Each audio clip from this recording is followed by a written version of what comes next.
Hmm.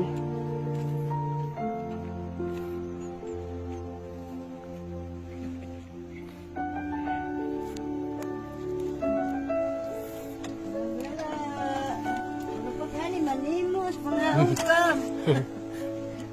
Hindi man nagsura. Ano man to? Pakita daw. Ah, Pobre. Sura. kawaii.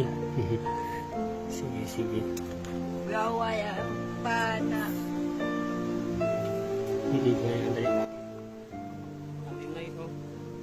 Pangpalit mo kape. Pangkape-kape gihapon sa lagano. Ayan. Ito lang kaya ano, Parak Maria. Pero pwede na ito pampalit kape. Pasensya na. Hindi ka na diliusa?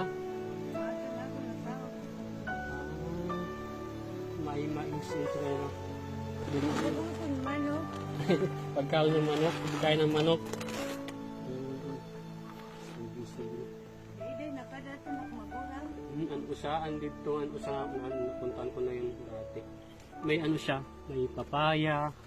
Inog na ito. Mamaya. Tapos may ano siya, may harvest na siyang gulay.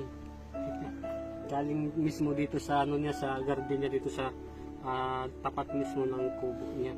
Si nanay, sige niyan. Ang pangalan niyo, Nay? Ano yung ngaran? Chita. Nanay Conchita. Pero nga yung mga edad? Si Nanay Conchita, mag-isa lang dito sa bahay niya. Pero may asawa siya, nandun sa trabaho. Si Nanay Conchita lang bali yung naabutan. Naabutan dito sa farm niya. Mag-isa lang siya. Kumain na siya, yung ulam niya ay nilagang, ano ba yun? Gabi, no? Gaway. Yun, nilagang gabi. So, ayan, pag may time ulit tayo, dalawin natin si Nanay, dalhan natin kung ano pwede natin madala kay Nanay Conchita.